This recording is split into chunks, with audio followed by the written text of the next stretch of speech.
Hi there. This time I'm gonna show you a new deck that I'm playing at the moment. It's called Bluemory, and the name might sound a little bit weird considering there's no armory to see anywhere. But to be fair, this whole deck was started as some way of tackling decks that go wide on board and counter them with either Hailstorm or Harsh Rule, and even tackling other decks that have the same strategy as me but developing units instead, and countering their sweeper with Unseal, which is a really fast and extremely efficient spell to counter other enemy spells or curses. And yeah, I made a lot of tech choices so that it actually works for the decks that I'm meeting on ladder right now. I'm still staying in the top 250 up to this time, with dropping in, dropping out constantly. But I had some really good results with this deck, so I felt like sharing. Obviously, sometimes you don't win as many as you would like to. I actually have some screenshots of the first time where I actually tuned the deck, which I will show later on. But for now, let's take it this way. As you can see, there are some draft things already in here, so that really doesn't count. So yeah, this deck did surprisingly well for what it actually is, but it's probably because I just chop one of the best units in every slot and hopefully on curve if I can. So yeah, Kothon, the Far Watcher, has a really good ultimate where you pay 6 and get a 4/4 owl and make him flying as well. Other than that, he's just there to soak enemy torches in the early game so we don't take it to face, and so we can trade with aggressive units. Because the 2-3 stat line is most of the time better than aggressive units, since they're most of the time like 2-2 or 2-1. So we have favorable traits there already.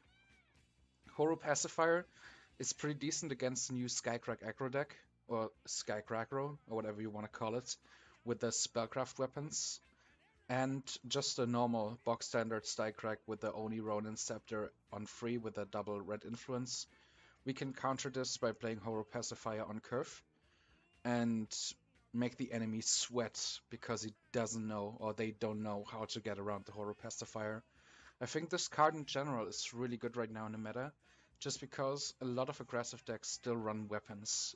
Be it the Ornate Katana to draw weapons, spellcraft weapons of any sort. And yeah, Gen of Merchant has been chosen for this deck instead of Winchest Merchant, just because I would like to have some easy answers like Permafrost, in case something goes completely wrong, or in case the enemy has a Macdo. I need to shut down right now, otherwise I lose the game. So Permafrost as a 1-mana spell or curse is extremely cheap and lets me decide where I want to take the game from here. Bring Down seems like a draft card or a seal card, but it did amazingly every single time I pulled it out. Be it against Icaria where I already had popped the Aegis or whatever, or even Macdo again.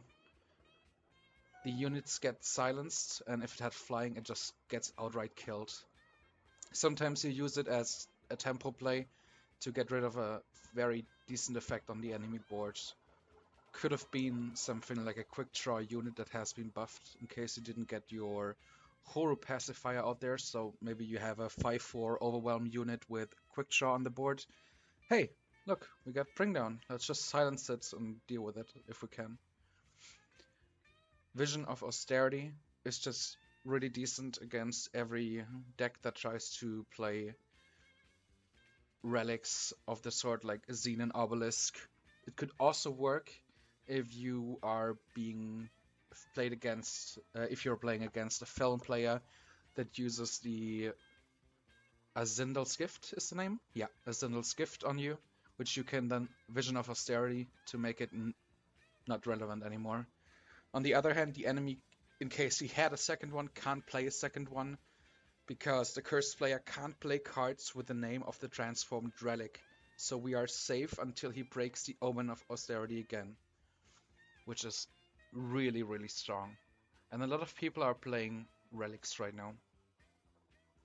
Kenna, Shaman of the Scale, sorry, not Circle, is just an amazing card, even though the stat line looks underwhelming, 5/6 for 7. The killer is so strong that you most likely get something the moment you play her. And if not, and you're at like 10 mana, you can pop a quick spell, or you can use any spell whatsoever, even a Seek Power, to make her a +2/+2, so she's 7 attack. And 7 attack is really, really strong. Just the fact that she can trade with Ikaria the moment she comes down makes her good, and I think that's what they aimed for with Kenna, with the 5/6 stat line. So keep that in mind. A really strong answer to Ikaria. And channel the Tempest just for refill. At some point we will draw this card of our market just to get the refill in our hand and keep going strong. Let's check out some other units we're running. So we went over Kothon, we went over Hooru Pacifier, we talked about the market and the cards that are in. And let's quickly go back to Bring Down. I think I was playing with other spells or other fast spells in that slot of Bring Down, but it really feels nice to have something that cheap to counter something that could potentially win the enemy game for themselves. So flyers in general right now are super strong, just because a lot of decks like Alessi run only infantry and maybe some Valkyrie enforcers. So a lot of people decided to take the battle up in the air instead. So if we have something to break that air combat, that's amazing. And that's exactly where Bringdown comes in. I think this could potentially see more play, just because it tackles all the weird answers you sometimes don't have another answer for. Valkyrie Enforcer as our next unit should be pretty obvious why we play it. It's mainly because of the silence, and the body is pretty decent with 3 mana 3/3. We can push a lot of damage with him in case he sticks around. If he takes the torch early on, that's a torch you don't have to take to face, which is good and something we actively try to do here. So yeah, Valkyrie Enforcer, top-notch card, fits the style of the deck perfectly. Next up is Svetya, Oreen of Kosul. So I'm still unsure about Svetya. To be fair, the effect that the enemy player can't play spells or weapons until my next turn has started is ridiculous. Playing her in a chain, like drop Svetya on 4 and the next one on 5, and maybe even the third one on 6, and your opponent had 3 turns where he couldn't do anything but play units. Which means he can still defend, but the actual other part of his deck, like our spell section here, which is nearly as heavy as our unit grouping, as I would call it here in this case, gets completely shut down, and this is what the stack tries to do. So if we are the beatdown against a very strong control deck, like for example Feln, we can just drop our minions or units on curve. We can make sure that we hold an unseal up in case something goes wrong, just to negate that one spell the enemy could have. Other than that, we just drop Svetya.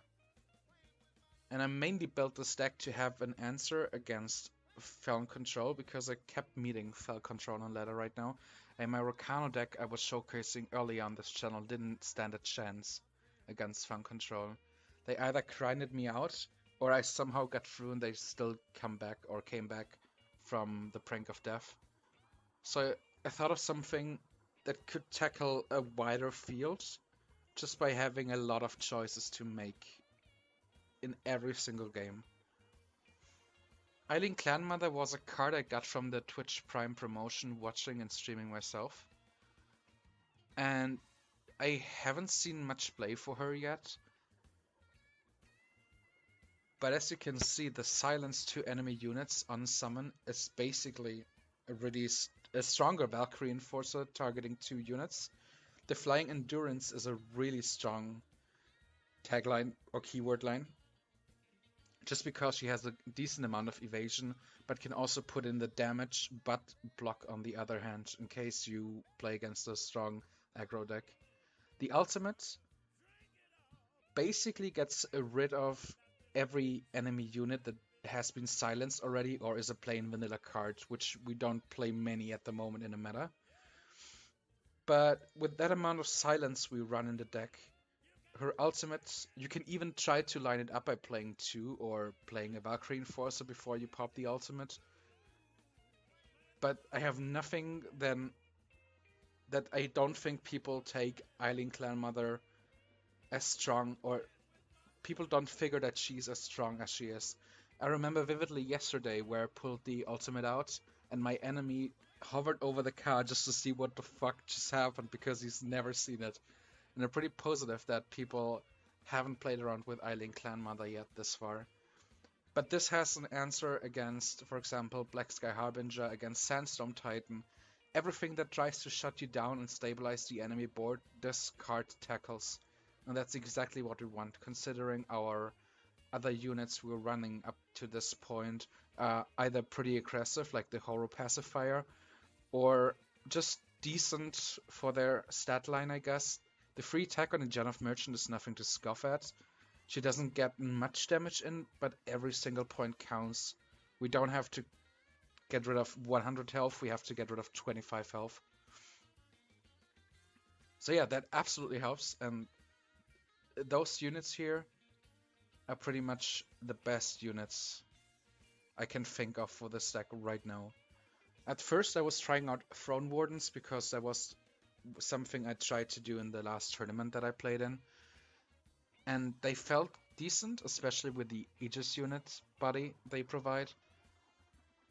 But not much but the 4 armor you get and the Aegis you get from it. Other than that, it wasn't really a good fighting unit, it can't push through. So we decided to use something more aggressive, I guess, in the sense of that we drop units early on curve that have more stats, like Svetya. So yeah, Svetya is also no legendary, she was a promo card back then. So she costs 600 to craft. And I think she is well worth it in case you don't run her. She has seen a lot of play in different decks and different ideas of decks and archetypes. So I'm pretty certain that she can pull something off in case you don't have her yet and you're not sure if you should craft her.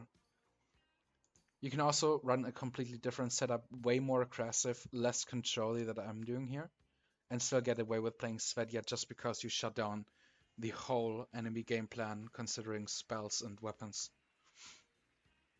Kenna, Shaman of the Scale, yet again. We ran 2 in the main, just to have easy answers for Ikaria and for every unit that is trying to be evasive. Also, Kenna is most likely the card that wins me the game, just because she starts flying whenever I play a spell. So in turn 9, I'm starting right now and have Kenna on the board. I most likely play an easy spell like Wisdom of the Elders or Eilyn's Favor. I hold nothing up, just to get damage in. Even Seek Power, give her +2/+2 and go for face, and have like 2 or 3 blockers out that just keep my side of the board safe while wrecking damage in. And that's kind of like the theme of the deck, I think, in a bit. We have flyers, we have strong units on the ground or in the air, and whenever we go for an attack, our minions are most likely stronger than the enemies. So I'm not sure about the name Bluemory, because I was thinking about making this like a blue-green armory type, and the name kind of stuck with me for now. I kept it around through all the changes I made, and I can't even remember anymore how the first draft of the deck looked like, because it was nothing like this. I'm pretty sure I had Harsh Rule, Wisdom, Hailstorm, and I think I wanted to try Unseal at this point. The rest, maybe Sword of the Sky King was also set in the deck, but nothing else. I went through like 10 iterations of this deck to get to this list right now, and I'm pretty happy with where it's at right now. And I'm pretty sure this is stronger than my Rakana list, just because we have way more matchups that we can actually tackle something. I'm pretty sure there is like some Rakana list out there that does really well right now. Might it be aggro, or might it be mid-range, or super control-y? But people are experimenting right now. A lot of experiments. and my consistency got tackled by that quite a bit. So I wanted to go back and find something that suits me better in this moment and that tackles the meta that I'm facing better. So this is the list I came up with. I hope I explained everything into detail so you guys understand. The power base might look a little wonky, but that's because I had some games when I did the first draft of this deck where I was just power screwed or I didn't draw anything at all in my reopening hand. So just to make it more consistent, we might end up top decking 2 or 3 sigils more often than other decks. But it felt right to do for this deck. Also something I want to mention, just because I'm not sure if everyone knows, Eilyn's favor grants your character, your avatar, an Aegis, which also lets you stay safe from, for example, Feln dropping the Asyndel's gift, so that you would have to drop all your cards at the end of your turn. That's why I decided to run more Aegis, like the Cobalt Waystone. Just Aegis power sources, I guess. And Eilyn's favor is just I draw 2, and it's like the other favors. Just to thin out my deck a little bit, I got 6 cards that directly fetch from my deck, so that helps. And yeah, other than that, this deck is pretty straightforward to play. Channeler Tempest is obviously the big finisher in case we can land it, but don't be afraid to put like every Channeler Tempest you draw into your market to get them back later, in case you can afford to. Make sure to stay proactive as good as you can. Try to be the deciding factor in the game and not just answer to your opponent. Also, one thing I want to mention is nearly every unit but the Valkyrie Enforcer, the Genève Merchant, and Kothon dodge the damage and the death from Hailstorm. So sometimes you have 2 Hooru Pacifiers out there in the air, and your opponent is playing some ground units. Feel free to just pop Hailstorm. Your units will drop to 1, but they are not dead. And this happened more often than I'd like to admit. People not playing around Hailstorm just because they think he wouldn't do it right now because he has minions on the field. And then I just do it anyways and my guys still live, even though I drop like the Genève Merchant. No biggie, just go for it. Keep the boards safe and clean until you're ready to go. And as I said, you don't have to craft this twice. If you have one card from the promotion, just try it out, see if you like it. If you like it, which I really think you guys will, just craft the second one. 2 is like the sweet spot, I think. You could probably run 3 or 4, but then you had a lot of early game draws that wouldn't work out. So 2 for Eilyn and 2 for Kenna feels strong right now. You could probably put 1 Eilyn in the market even and run something else in the main. I was thinking about, oh yeah, let's do that. I was thinking about what else to put into the main deck when I first put it together. And I gotta say that the more Rakano I met, the more people were actively trying out to bring Plate back. So let's just open up Plate so people know what I'm actually talking about. Let's quickly go to Rakano. Go to 5 mana and check out this bad boy. Endurance, Overwhelm, 5/5 weapon for 5.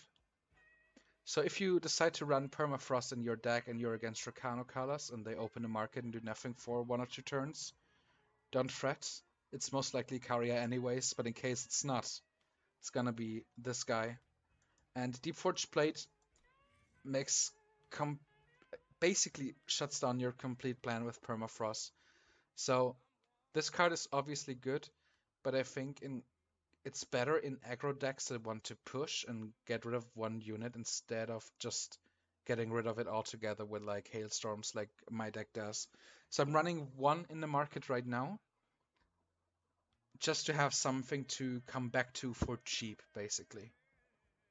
I'm not trying to permafrost the whole enemy board. It would make it my other plans that I have with this deck obsolete.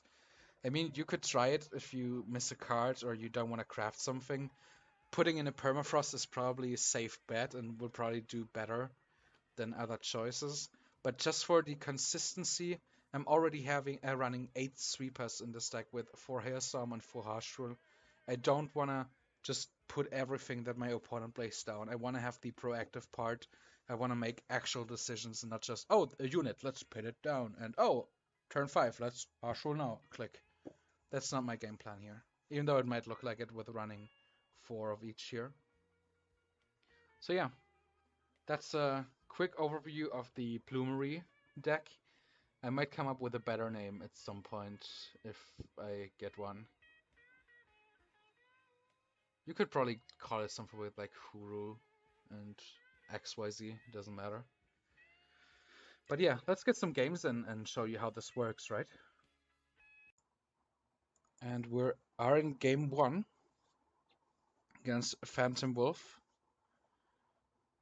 And I'm sorry that I didn't realize that the follower go was still active. I started to stream and I didn't realize I had to turn it off in order to not bother you guys on the YouTube video. This hand is decent, but the power looks meh. We're gonna reach out and probably regret this, but I don't want to sit on free against whatever Phantom Wolf is playing. We start with cresting just to get the scout off early on and to play the depleted power as long as we can afford to. And a harsh rule just having there sitting is okay, I guess. We have some early interaction.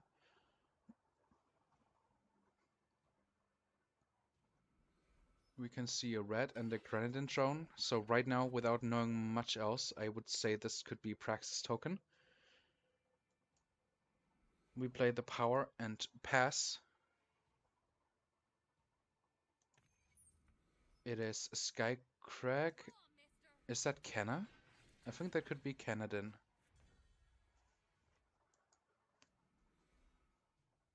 I want to get rid of this here for now.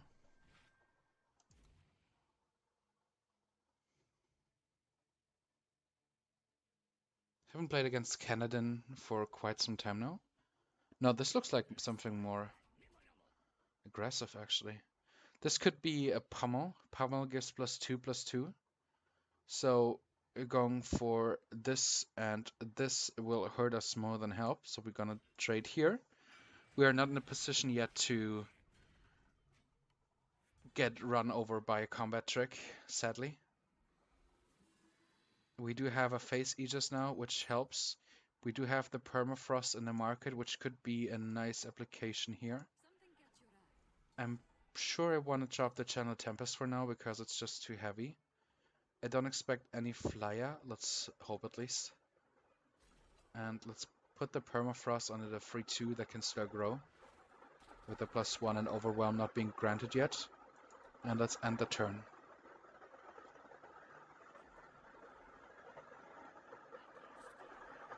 If he's pushing, probably a good pummel target now, and he wants to keep that around. Ah, it's just pushing damage, okay. Fair.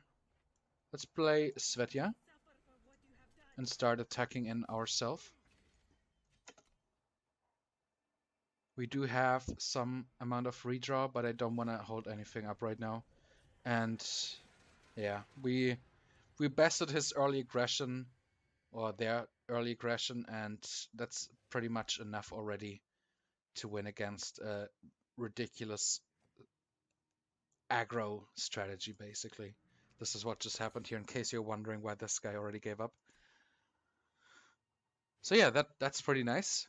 As you can see, the early permafrosts, drawing it from deck or from market would have had not mattered in this game. Just having it mattered, and that's why I like it to have it on the market or in the market. And yeah, let's get to the next game. We find ourselves in game number 2, and we do have a Seek Power. We do have a Phase Aegis, but later on. We do have a Genef Merchant to get some early interaction out of our market, like bring down an early Visions in case it would have been needed, but I think that's more of a late game card or drop. Permafrost in case something goes wrong. We do have a Draw Effect and the Silence. I think this is like most likely the hand you want to keep out for. Silence, market interaction, and just good stuff in general. We have 2 blue in hand. We played 1. We got the Cobalt Waystone. We go for green so we can play our Valkyrie Enforcer soon enough.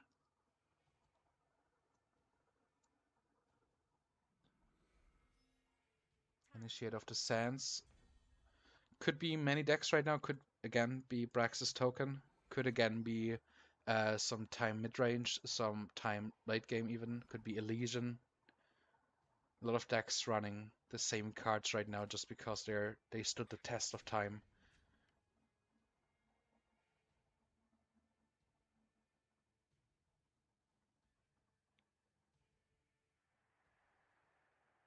By considering what our opponent does next,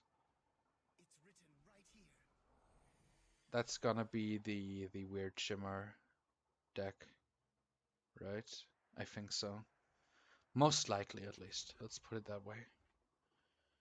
We're not really threatened by this board state yet, so we're gonna hold up the jaw, the Wisdom of the Elders, and play it at the end of their turn. Okay.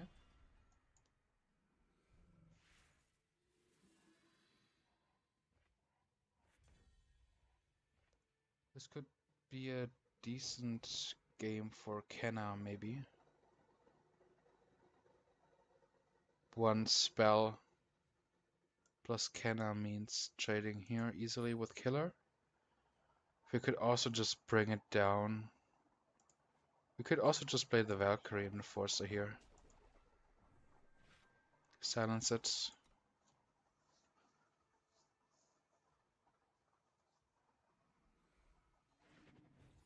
I was thinking about silencing the 1/1 with Bring Down because I like having my opponent stuck, being stuck. And we haven't drawn any removal spell yet.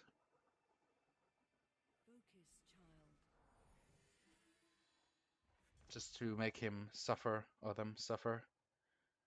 But I think what I'm actually gonna do is I'm gonna play the Gen of Merchant. We're gonna put in the channel for now. It's gonna be a dead card for at least a little bit longer. We can trade it back whenever we feel like and get the Permafrost. And Permafrost this Sir. And end our turn. Right now we need to stabilize and find one of our threats, which we already have one in hand. And hopefully a sweeper or something, just to get rid of this crap. I'm okay with taking this.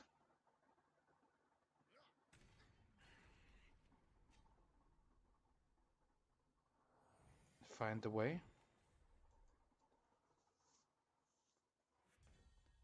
Another Gen of Merchant. We're gonna Visions of Austerity, the Xenon Obelisk, to get damage off the board.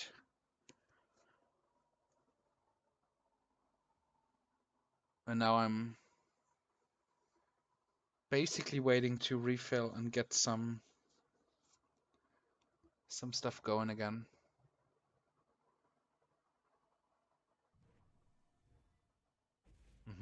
Okay. That's a decent play. I can see doing that at some point if I'm stuck with resources. Ground crew. Pay 1, give one of your Valkyries +3/+3. It can't fly. Okay. We have to main phase here just to keep seeing what's in our deck going on right now.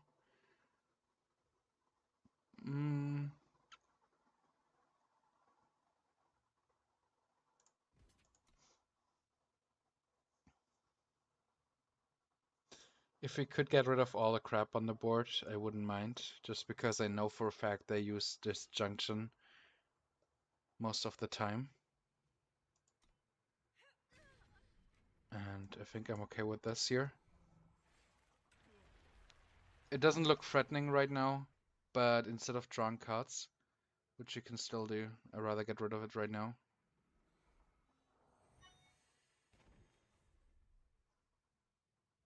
Also, I wanted to mention thank you guys very much for being so active in the comment section already. I didn't expect to get any comments until like a long time.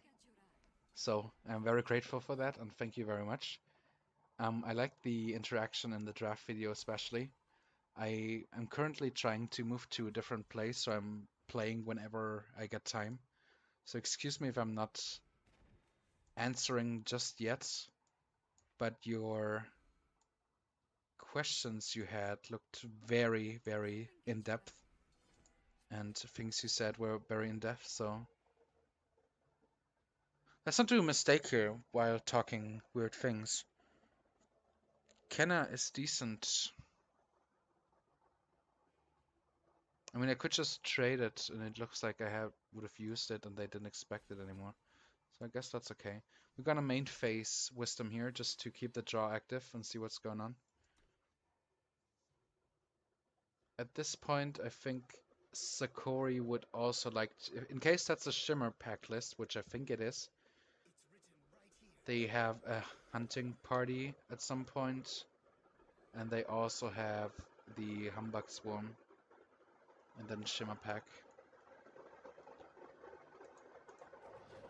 Something that I already messaged Direwolf Digital for feedback for was the fact that you can't see which card has been used from the market. You basically have to keep track of it all game long.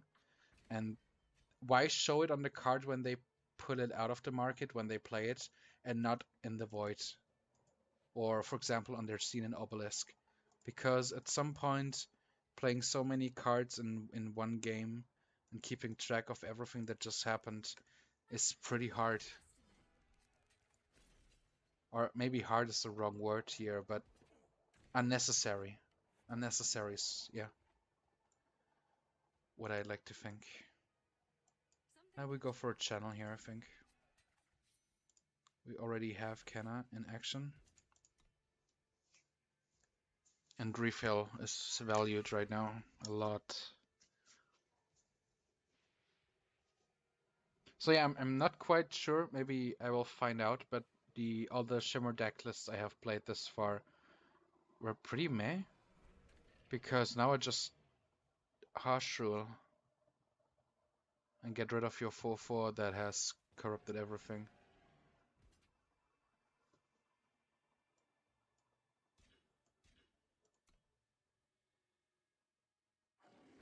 It's probably not playing to the most effects. I can see that being true. And an unseal could kill us here.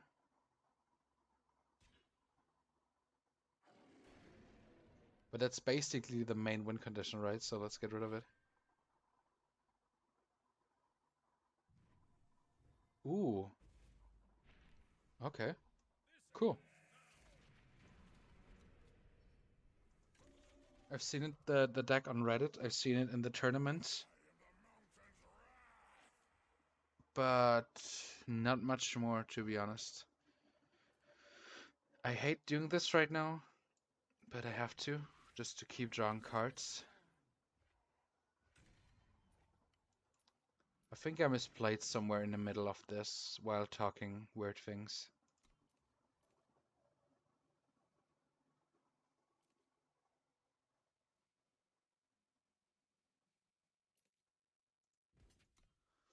I don't want to block here.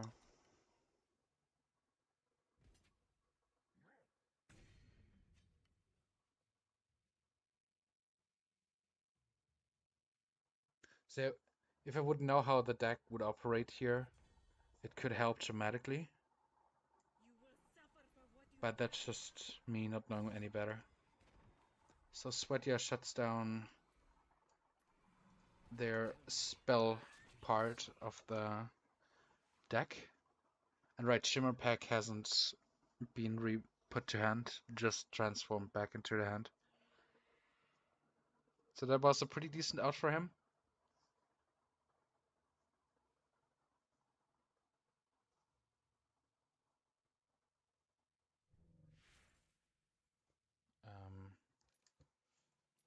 No.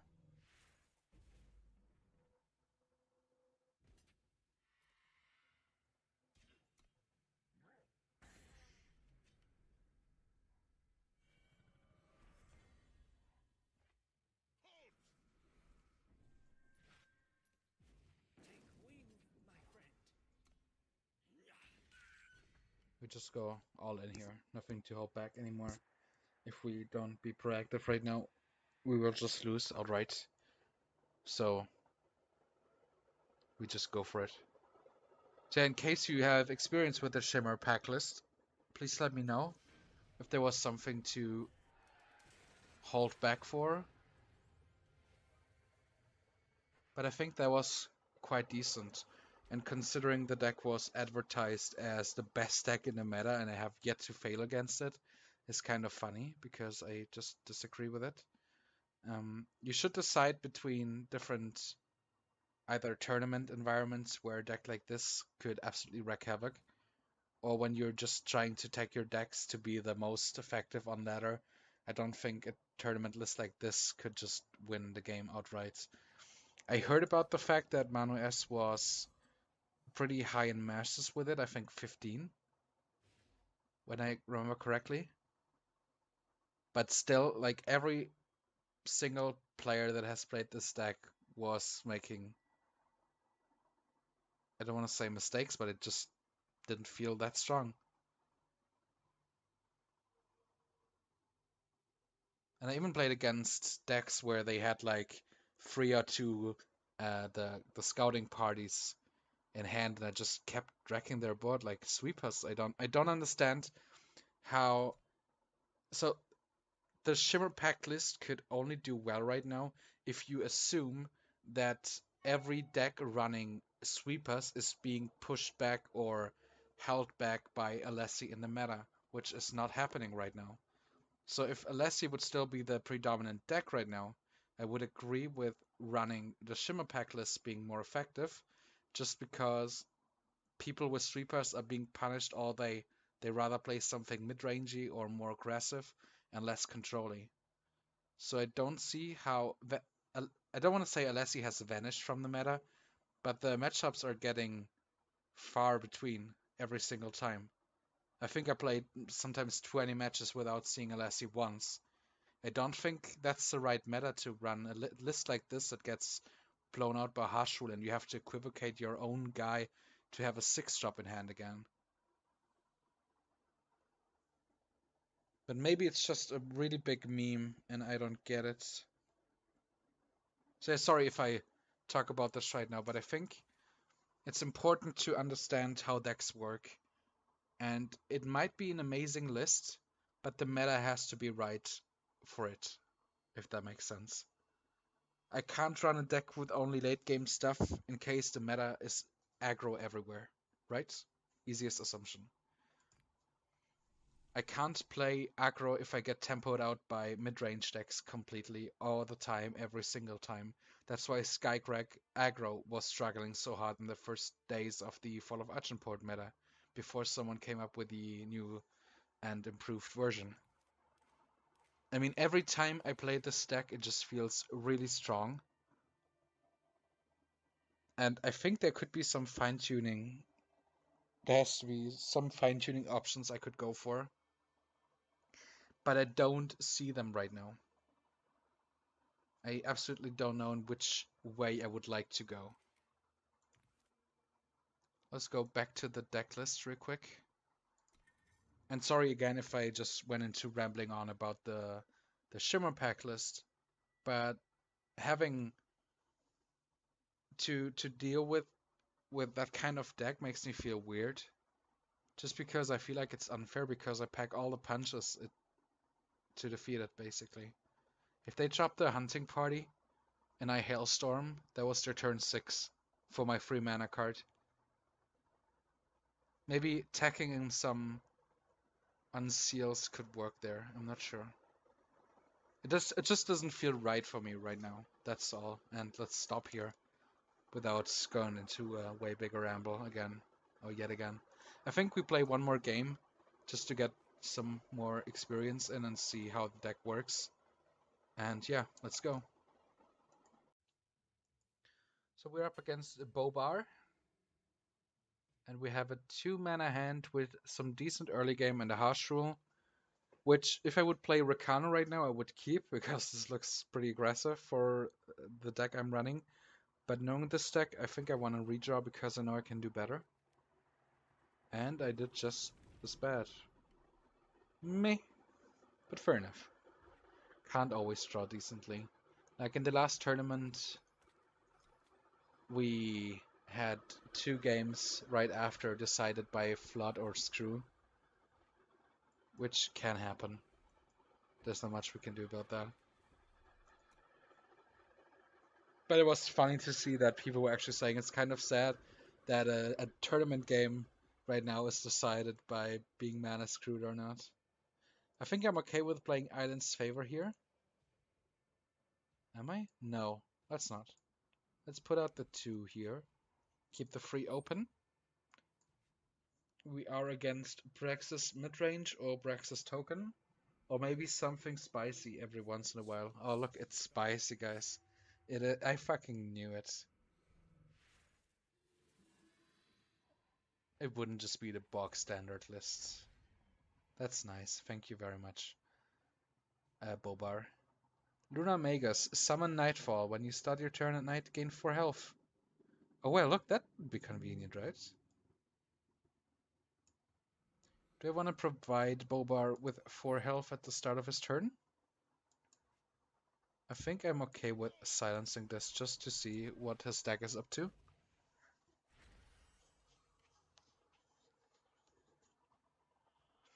Because I can't quite see yet where this would go.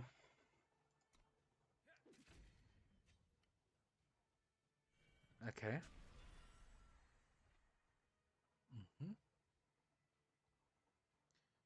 Face Aegis doesn't do much here. We're pretty close to Eilyn already.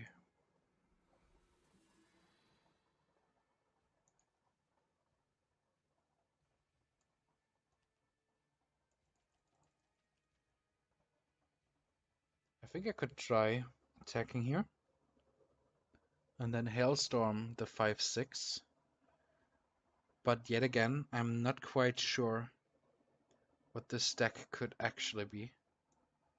So I think I'm okay with doing this. And dropping the Winds Protect Me. I'm just keeping it up for now. I don't want to run into obvious traps, which I maybe already did. But it's kind of hard when you don't really know what's going on. We will double block here just to see what's going on. Could be... Is this just box standard mid-range with Luna Magus for additional draw with the Darkfall? Could that be it? I mean, it could.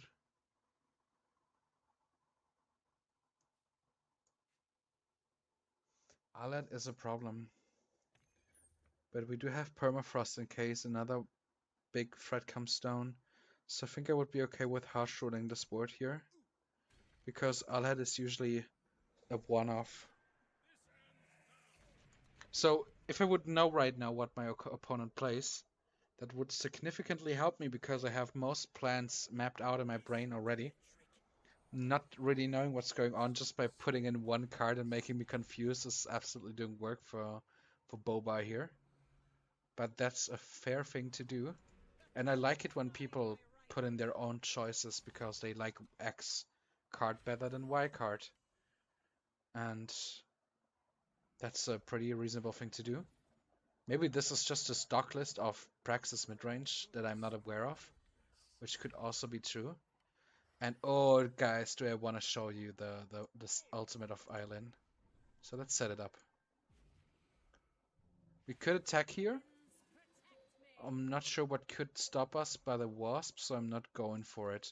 I want to show you the ultimate. Afterwards, I'm okay with dropping her. Great Kiln Titan.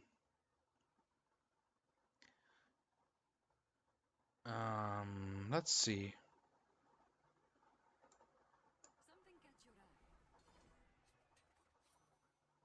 We're gonna do this here. We bring down this guy. and keep everything up for now.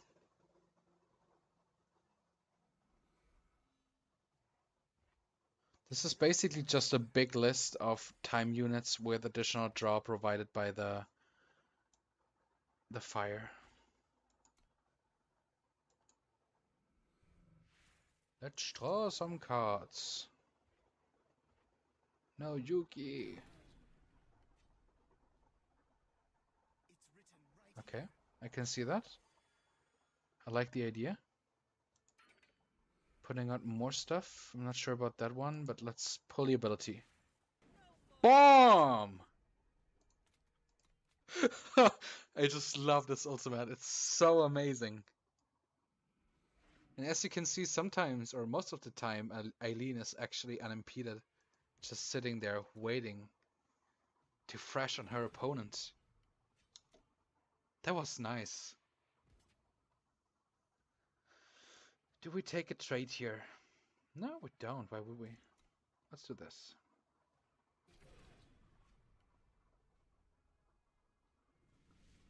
Second crate, Kiln Titan, and Heart of the World on the top. Ooh. Ooh, we might have wanted to trade something there when we had the chance.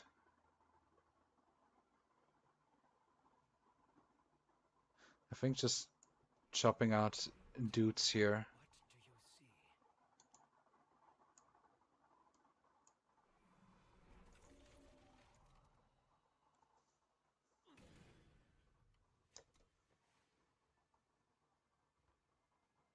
Let's hope we're not getting swept. If we do, I think that was still a fair game for us.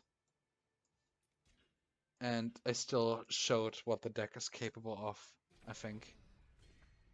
Not knowing what I was up against for such a long time kind of hurt me more. No Sandstorm Titan. No way! We have different ways to get lethal though, which is nice. So, let's go for it. Hey, good job. Thank you very much. I like your style, sir. That was an amazing game. Really cool. Well played. Yes, this will do. Like the mad scientist. I like that. Thank you very much for that game, Bobar. Thank you very much. That was amazing. Alright, I think I gave you a fair idea of what the deck looks like in action and how it works and what we want to do and what our game plan is. I could have showed better on how to behave against a deck you don't know what's going on. If I would have thought about it for 2 seconds, I probably could have come to the conclusion that this is gonna be some heavy Sentinel deck. And this could even be Cyrus' list, but I'm not sure if it is actually because I didn't see the Stirring Sand. But just saying Stirring Sand and Sentinels is equals to Cyrus' list would be retarded, so yeah. I'm still just amazed that Eilyn just blew the whole board away. That's amazing. Nice. Thank you very much for sticking around. I feel very good right now in case you couldn't hear that. And let's go for the next deck that I'm gonna showcase soon again.